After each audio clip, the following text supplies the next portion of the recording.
সাংবাদিকদের নিশানা করে মিথ্যে মামলার হিড়িক ও সাংবাদিকদের মর্যাদা রক্ষার্থে পূর্ব বর্ধমান থানার ডেপুটেশন এবং প্রেস কাউন্সিল অফ ইন্ডিয়া দপ্তরে অভিযোগ। বিগত 4 মাস ধরে এক নজিরবিহীন পরিস্থিতির সম্মুখীন পূর্ব বর্ধমান জেলার ডিজিটাল মিডিয়ার সাংবাদিকরা কোনো রাজনৈতিক বা অরাজনৈতিক খবরের ভিত্তিতে সংবাদ সম্প্রচার করলে ব্যক্তিগতভাবে সাংবাদিকদের নিশানা করে প্রশাসন এবং বিভিন্ন দপ্তরে ভিত্তিহীন ও মিথ্যে অভিযোগ দায়ের করা হচ্ছে। সাংবাদিকদের স্বাধীন কাজে বাধা দেওয়া এবং হেনস্থা করার এই অভূতপূর্ব প্রবণতার বিরুদ্ধে এবার একজোট হয়ে সরব হলেন জেলার সাংবাদিক মহল। উদ্ভূত পরিস্থিতির প্রতিকার এবং সাংবাদিকদের নিরাপত্তার দাবিতে পূর্ব বর্ধমান জেলার ডিজিটাল মিডিয়ার পক্ষ থেকে বর্ধমান থানায় একটি স্মারকলিপি জমা দেওয়া হয়েছে। থানার ডেপুটেশনের পাশাপাশি সামগ্রিক বিষয়টি নিয়ে পূর্ব বর্ধমান জেলা বিজেপির কার্যালয়ে অনলাইনের মাধ্যমে অভিযোগ জানানো হয়েছে এবং মৌখিকভাবে জেলা সভাপতিকে বিষয়টি অবগত করা হয়েছে।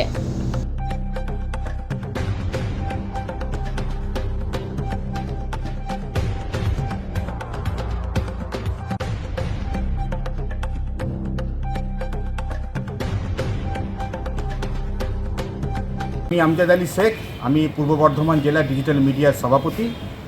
ইতিমধ্যেই আমরা পূর্ব বর্ধমান জেলা জুড়েই দেখছি যে বিভিন্ন রকম মিথ্যা মামলা দিয়ে সাংবাদিকদের ফাঁসানো হচ্ছে এবং সেগুলো নজরদারি রাখা উচিত। এই ভিত্তিতেই আমরা পূর্ব বর্ধমান জেলা ডিজিটাল মিডিয়ার পক্ষ থেকে বর্ধমান থানায় একটা ডেপুটেশন দিয়েছি এবং সেখানে লিখিত আকারে দেওয়া আছে যে কিভাবে আমরা সামনের দিকে এগিয়ে যাব এবং পাশাপাশি যে মিথ্যে মামলাগুলো দিচ্ছে সেগুলোকে অবশ্যই বর্ধমান থানা বা বর্ধমান জেলা প্রশাসন এটাকে নজর দেওয়া উচিত। আমরা পূর্ব বর্ধমান জেলা ডিজিটাল মিডিয়ার পক্ষ থেকে বর্ধমান থানায় এবং বিজেপি জেলা কার্যালয়ে আমরা একটা অভিযোগ জানিয়েছি। যেভাবে সাংবাদিকদের হেনস্থা করা হচ্ছে এবং তাদের নামে মিথ্যা মামলা করা হচ্ছে সেই বিষয়ে রুখে দাঁড়ানোর চেষ্টা করেছে পূর্ব বর্ধমান জেলা ডিজিটাল মিডিয়া। এমনকি গণেন্দ্রনাথ বন্দ্যোপাধ্যায় তিনি নিজের ফেসবুকে বা নিজেও তিনি পোস্ট করেছেন এবং তিনিও অভিযোগ করেছেন দিল্লিতে প্রেস কাউন্সিল অফ ইন্ডিয়া, সেখানেও তিনি অভিযোগ করেছেন যেভাবে সাংবাদিকদের নামে মিথ্যা মামলা করা হচ্ছে সেই বিষয়টা যাতে নজর দেওয়া হয়। কারণ অভিযোগ যে কেউ করতে পারে, যার বিরুদ্ধে অভিযোগ করতে পারে বা যে খুশি অভিযোগ করতে পারে, কিন্তু তদন্ত করে অবশ্যই তাদের শাস্তি দেওয়ার জন্যও আমরা আবেদন করব প্রশাসনের কাছে। কিন্তু যারা মিথ্যা অভিযোগ করছেন এবং তাতে কোনো ভিত্তিহীন থাকছে না তাদেরকে ডেকে যাতে জিজ্ঞাসাবাদ করা হয় এর মধ্যে কতটা সততা রয়েছে, আর যদি মিথ্যা অভিযোগ থাকে তাদের বিরুদ্ধেও কড়া হাতে ব্যবস্থা নেওয়া হোক। এই দাবি রেখেই কিন্তু পূর্ব বর্ধমান জেলা ডিজিটাল মিডিয়ার পক্ষ থেকে এই ডেপুটেশন জমা দেওয়া হয়েছে। এমনকি দিল্লিতেও প্রেস কাউন্সিল অফ ইন্ডিয়া, সেখানেও কিন্তু অভিযোগ জানানো হয়েছে। আমি পূর্ব বর্ধমান জেলা ডিজিটাল মিডিয়ার সম্পাদক পিন্টু প্যাটেল। বর্ধমান জেলা ডিজিটাল মিডিয়ার তরফ থেকে বর্ধমান সদর থানার আইসির কাছে আমরা একটি ডেপুটেশন দিই। যে ডেপুটেশনে আমাদের বলা হয়েছে যেন সাংবাদিকদের নামে যে সমস্ত ভুয়ো কেস দিয়ে দেওয়া হচ্ছে সেইগুলো যেন বন্ধ করা হয়। অ্যাকচুয়ালি সাংবাদিকরা হচ্ছে গণতন্ত্রের চতুর্থ স্তম্ভ হিসেবে কাজ করে।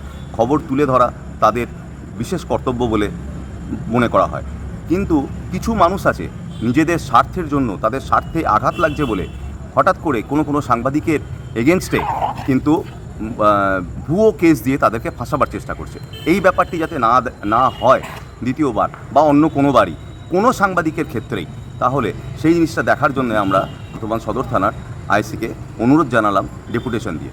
এর সঙ্গে আরেকটা কথা বলতে চাই, আমাদের শ্রদ্ধেয় সাংবাদিক Shri Ganendranath Bandyopadhyay Press Council of ইন্ডিয়াকে একটি চিঠি দিয়েছেন এই বিষয়ে, এবং তাতেও অনুরোধ জানানো হয়েছে এই ধরনের ভুয়ো কেস দেওয়া সাংবাদিকদের নামে যেন বন্ধ করা হয় এবং সেই দিকে যেন নজর দেওয়াও হয়। আমার শান্তনু পাঁজা, আমার কাগজ খোসবাগান সমাচার এবং তার আমি এডিটর। পরিবর্তিত রাজনৈতিক পরিস্থিতিতে বিভিন্ন সময় সংবাদকর্মীদের নানান রকম অসুবিধার মধ্যে পড়তে হচ্ছে। এই পরিস্থিতির যাতে সম্মুখীন হতে না হয় তার জন্যই পূর্ব বর্ধমান জেলা ডিজিটাল মিডিয়ার পক্ষ থেকে বর্ধমান থানায় একটি লিখিতভাবে স্মারকলিপি দেওয়া হয়েছে। সাংবাদিকদের তরফ থেকে জানানো হয়েছে যে সংবাদ সংগ্রহ করতে গিয়ে যাতে কোথাও কোনো রকম অসুবিধা বা অশান্তিকর পরিস্থিতির মধ্যে পড়তে না হয়, রাজনৈতিক পরিস্থিতির শিকার যাতে হতে না হয় সংবাদকর্মীদের, তার দিকে লক্ষ্য রাখার জন্যই পুলিশ প্রশাসনের কাছে আবেদন রাখা হয়েছে। পূর্ব বর্ধমান জেলা ডিজিটাল মিডিয়ার পক্ষ থেকে বর্ধমান সদর থানায় এ বিষয়ে স্মারকলিপি জমা দেওয়া হয়েছে। বর্ধমান ডিজিটাল মিডিয়ার পক্ষ থেকে বর্ধমান থানা এবং বিজেপির কার্যালয়েও আমরা ডেপুটেশন দিয়েছি। অভিযোগ জানিয়েছি যে সাংবাদিকদের উপরে যে মিথ্যা অভিযোগ এটা অবিলম্বে বন্ধ করতে হবে। তাদের সহকর্মী Ganendranath Bandyopadhyay Press Council of ইন্ডিয়াতেও অভিযোগ জানানো হয়েছে। আমার নাম অচিত কুমার রাউত, ডিজিটাল মিডিয়ার সহকর্মী।